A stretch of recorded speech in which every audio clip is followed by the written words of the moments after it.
Dr.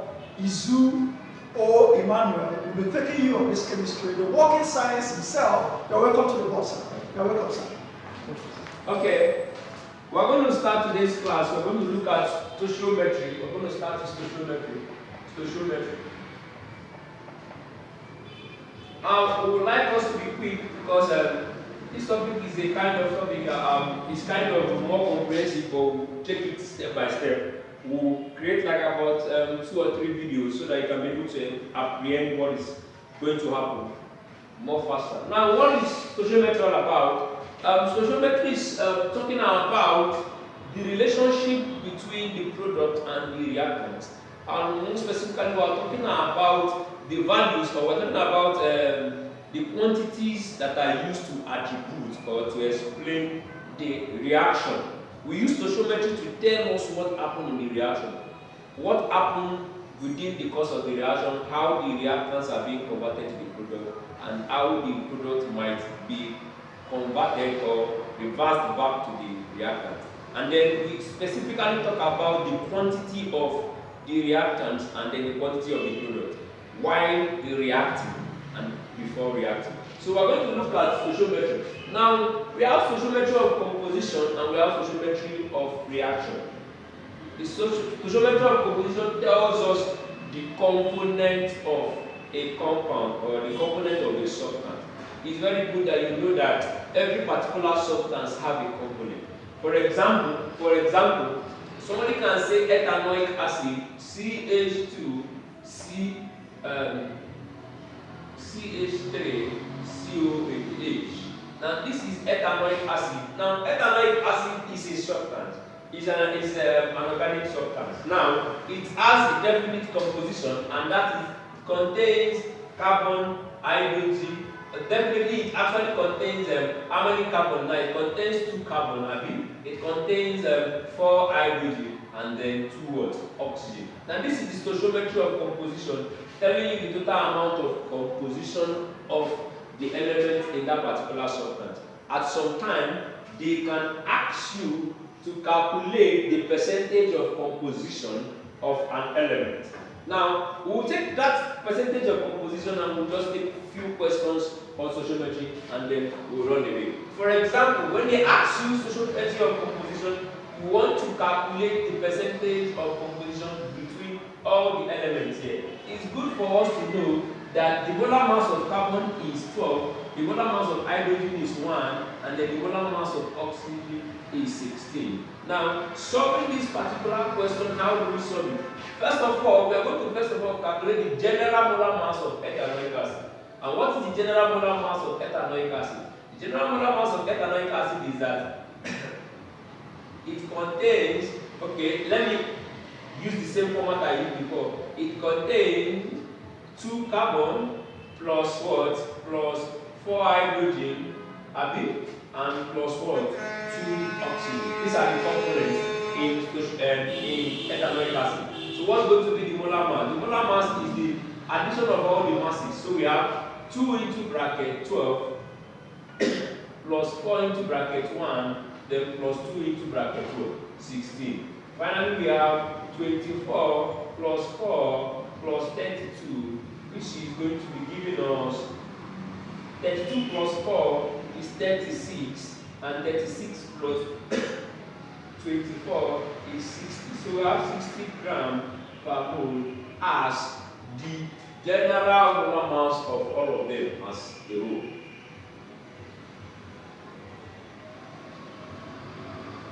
So now, how do we now find for the composition of the individual element? Now we're looking at the stoichiometry of composition. Individual element. Now they cannot come and ask you, what is the percentage of carbon in ethanoic acid? What is the percentage of hydrogen in ethanoic acid? What is the percentage of oxygen in ethanoic acid? It's simple. How do we solve it? Now, they're going to say that, so we're looking at percentage composition now. Under that percentage composition, of course, composition is always over 100. So we're going to ask ourselves, how many carbon? So you are looking for carbon. Let's say composition of carbon first of all. of carbon now. How does carbon look like? Carbon there are 2 carbon there, and then the total composition of carbon is what? Is 24 grams. Abi? So we say that for carbon we have 24 grams in 60 grams. Abi? All of them is 60 grams, but carbon is 24 over 60. And then times what? Times 100 over 1. And if we solve it out, we have 2,400 divided by 60. This goes away. And then we have 240 divided by 6. 6 in 24 is going to give us 4. Abi? So we have 40%. So the percentage of carbon in that particular composition is 40%. What of hydrogen? Let's look at that of hydrogen. Hydrogen is 4 times 1, that is 4 grams. We have 4 grams over 60 grams minus 100 over 1. We have 400 divided by 60. Now what is 40 divided by 60? Divided by 2, we have 3. Divided by 2, we have 20. Divided by, yes, we have zeros. Divided by 2, we have 20. Divided by 2, we have 3. Now 20 divided by 3, we have 3 times 7 is 27. 3 times 9, sorry, 9 is 27. Now 3 times 9 is 27. Then we have 3 over 3. Am I right? 20 divided by 3. 3 times 6, sorry, 3 times 6 is 18. 3 times 6 is 18. Then remember that 2 over 3. 6, 2 over 3. Now what is 2 over 3? 2 over 3 should be, I think we should have 20 divided by 3 will be having 20 divided by 3 will be giving us that is okay. We'll be having something like 6.333 and so on. We have 6.3333 and so on. Am I right? 6.6666. So let's say 6.67 is the percentage of hydrogen. Now when we get to this particular point, we don't need to solve again. Since you already solved for the both of them, you can simply say that percentage of all of them should be over 100. So no need for calculating for the percentage of oxygen. So simply we will just say the total percentage of all of them will be 100 minus 60.67 minus 40. So we have 100 minus 40 is going to give us 60. 60 minus 6.67 is going to give us 60 minus 6. First of all, should give us 54. Then 54 minus 0.67 should be giving us 53.43. So we have 53.43% for that of the remaining percent, which is for oxygen. Now we've seen the stoichiometry of composition. Let's go to stoichiometry of reaction. We will be fast. Now stoichiometry of reaction is talking about the way or the relationship between reactions that happens in an equation. Now one of the things we are going to do in stoichiometry of reaction is that in stoichiometry we must be able to write or be able to balance a chemical equation. I don't know, one of the days we'll take another video on balancing the chemical reaction. We'll teach you how to balance a chemical reaction.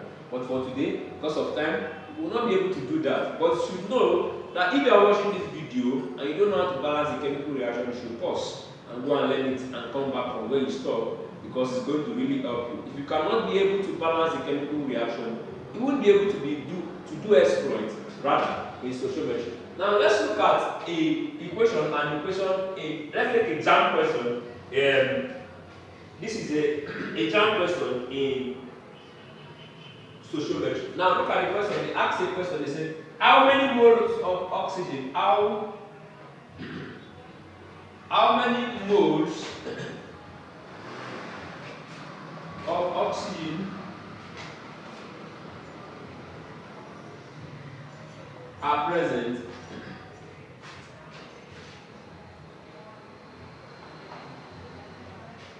in 8 grams of oxygen gas.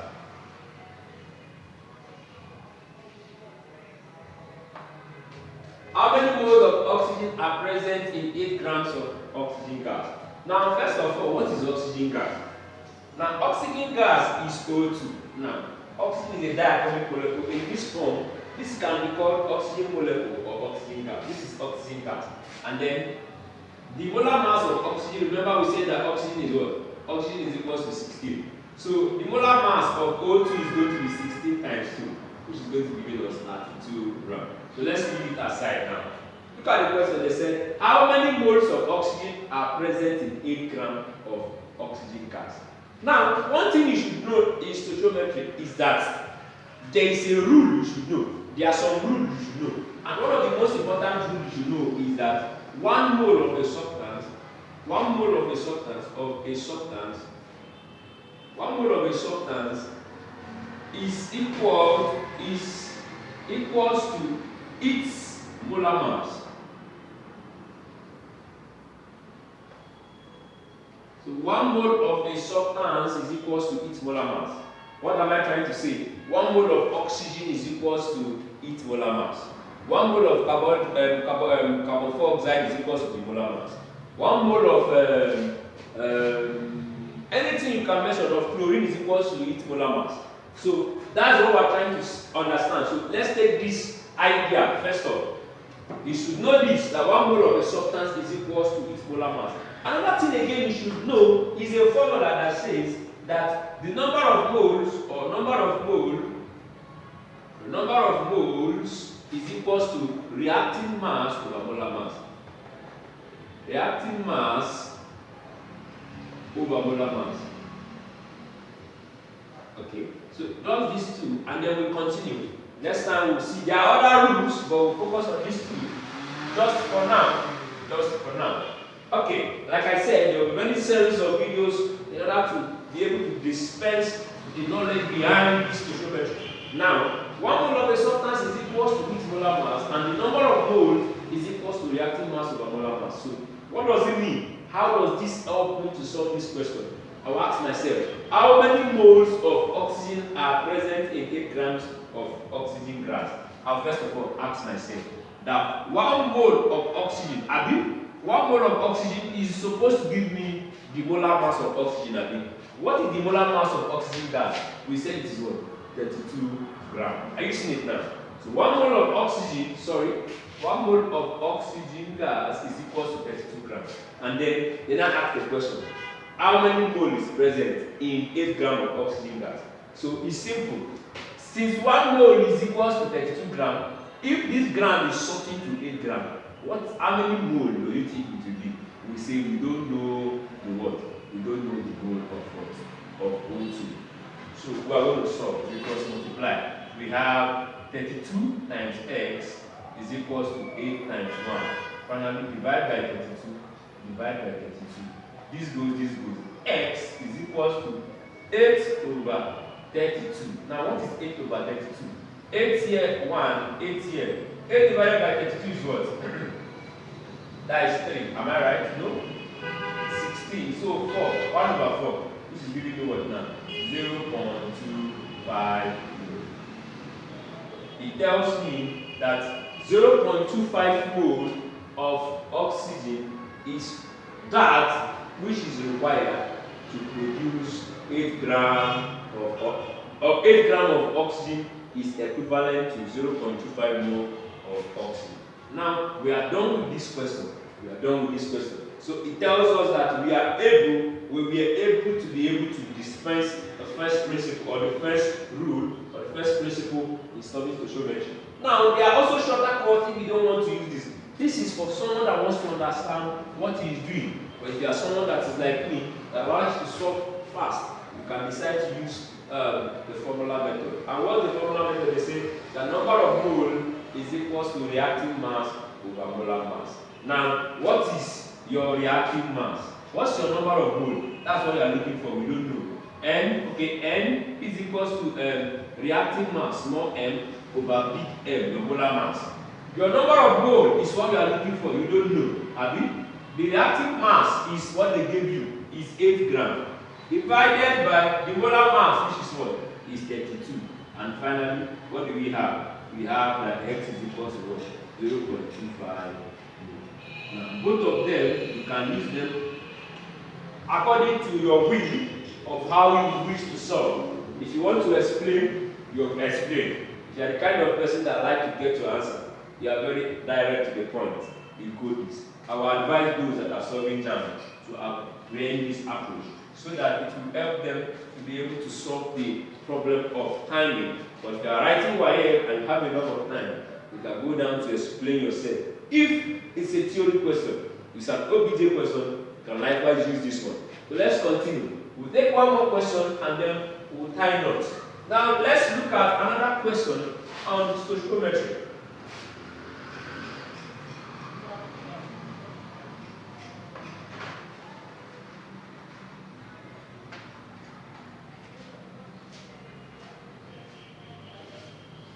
Okay, looking at another question on stoichiometry.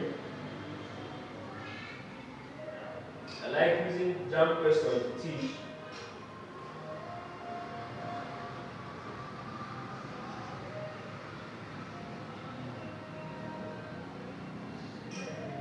Okay, let's look at this question.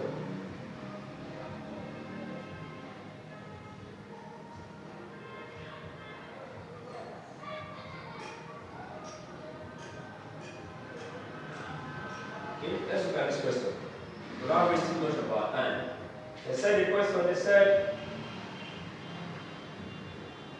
56 cm³ of a gas at STP. As a gas at STP weighed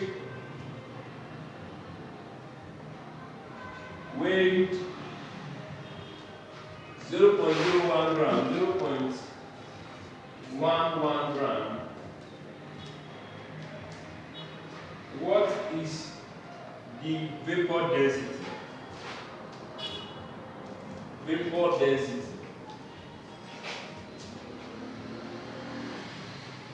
of the gas.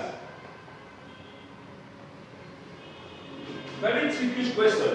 And then they said that molar volume is equals to 22.4 dm³. Okay. After this question, we'll time it. Now, they said 56 grams cm³ of a gas at STP. Now, one thing I want to also tell you is that when we are talking about gases, when we use gases, most times when we use gases, we tend to consider the term called molar volume.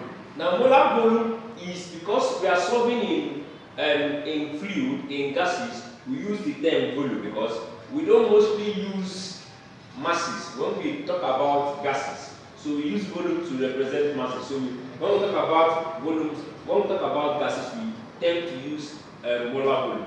Now, you should also know, just like we have a principle for that of molar mass, we also have a principle for that of molar volume. And then we should also know that molar volume at STP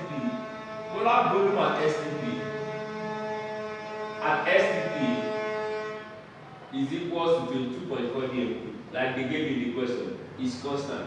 Though they will always remind you, it's constant. They will always remind you that the molar volume at STP is what? Is 22.4 dm³, which is the same thing as 22,400 cm³.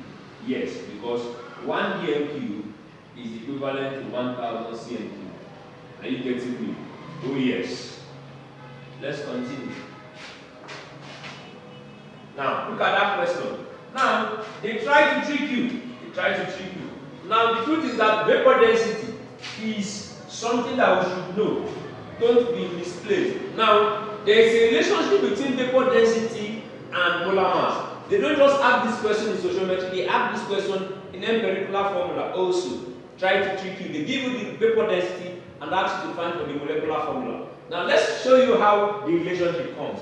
Now we should know that vapor density is equals to 2 times molar mass. Very, very important. Vapor density is equal to 2 times molar mass. You should keep it somewhere very important in your book.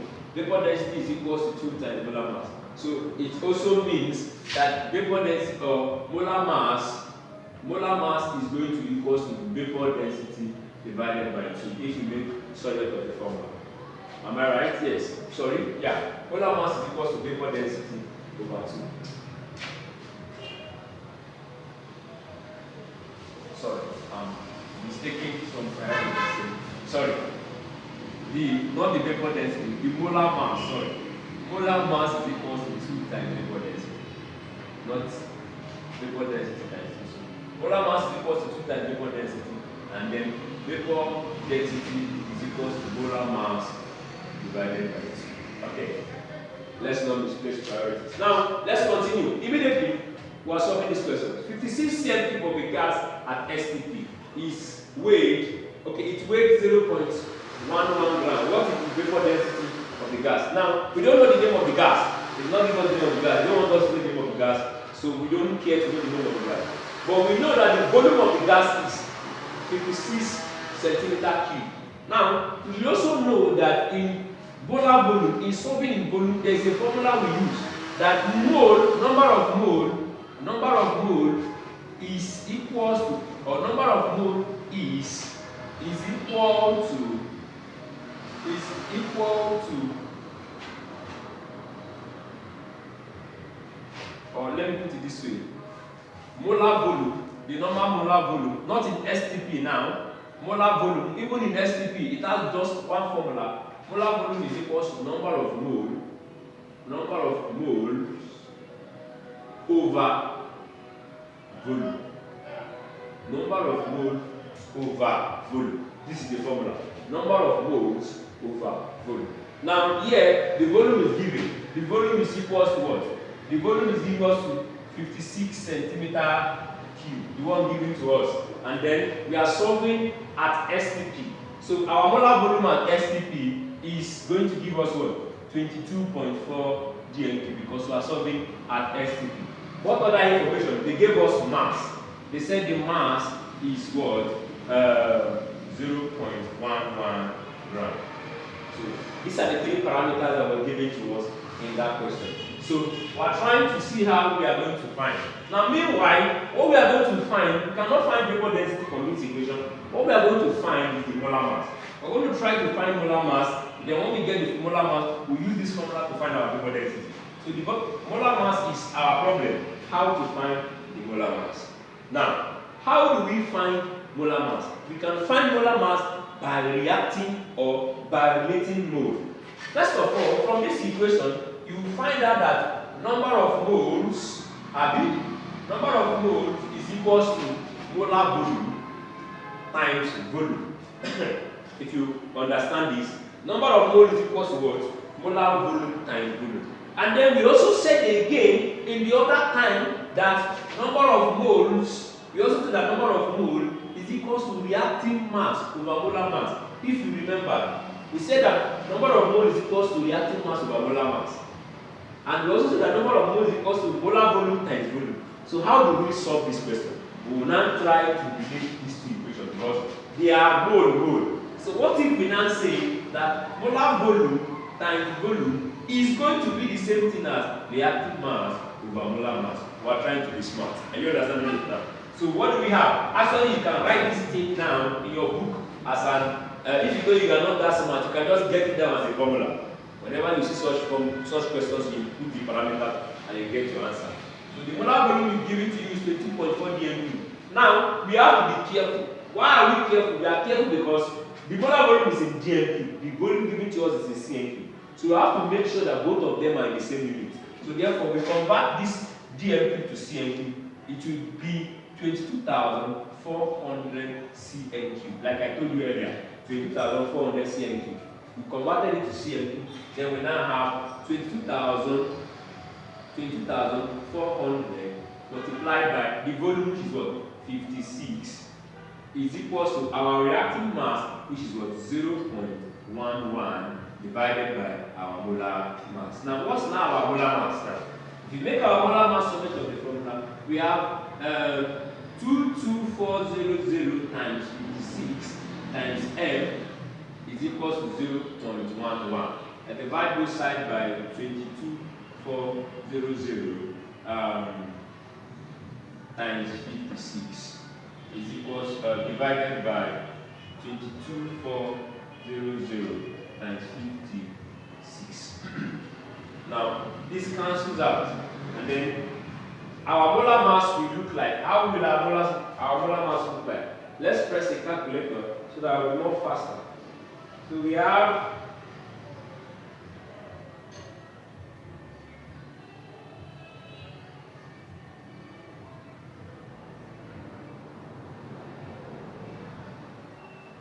okay.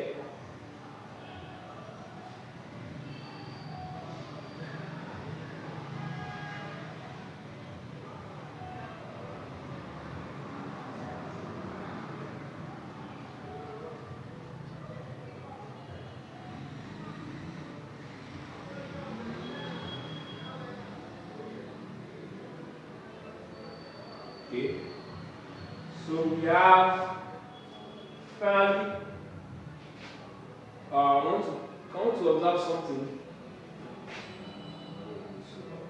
Okay, check whether we make any mistake. Moles over volume, then mole is equal to molar volume times volume. Number of moles, molar volume. So we have reactive mass.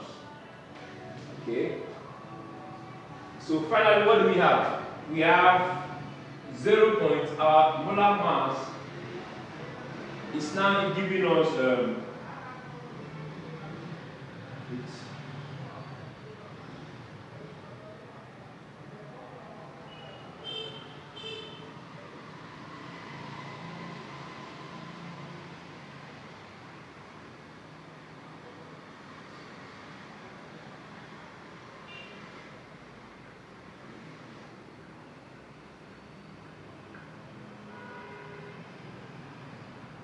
okay, let's try to convert this to dm cube. Sorry, let's solve a dm cube. The value I'm getting is so small, so let's solve the dm cube so that we get a more nice value. Instead of solving this, we have reactive mass. We use reactive mass over big M, molar mass. Okay, now let's solve this in dm cube. If you convert this your volume to dm cube divided by 1000, you have 0.056. I prefer solving this way. 0.056. So, in conclusion, our molar mass is what we are looking for. Like we said, we don't know what our molar mass is. Now, for those that are studying exam, I will advise you to just make sense of the formula so that you can put it in quickly. If you make sense of the formula for me, you have that your molar mass multiplied by your molar volume times your volume is equals to m, your mass. Then divide both sides by your molar volume times your volume. Divide both sides by your molar volume times your volume. This goes out. So your molar mass is equals to your reactive mass. Your reactive mass, which is what? 0.11 divided by your, you have 0.056 multiplied by 22.4. 22.4. Then what is going to be your molar mass? So in finishing, we have that 0.056 times 22.4. So we have 0.11 divided by 1.2544. So what do we have finally? We have that our molar mass is equals to 0.11 divided by 1.254. So 0.0. Finally, we have 0.08. Let's approximate it to 8. Now, this is our molar mass. Now, but that's not what we need. What we need is the vapor density. They asked us for the vapor density. Now, what is now going to be the vapor density? Since we said that the vapor density is equal to the molar mass divided by 2, divided by 2, our vapor density is equal to 0.044. Now we're going to stop here for today. We're going to have the next series of the geometry. We'll stop whenever we stop today. Thank you. Thank you, sir. So this is all we've got for you. We'll be seeing you in the next class. Remember that these questions are technical questions, and stoichiometry is a broad topic, and we hope to come to another episode on that stoichiometry. So we'll see you in the next class very soon. Drop your questions, we'll attend to it. Bye for now.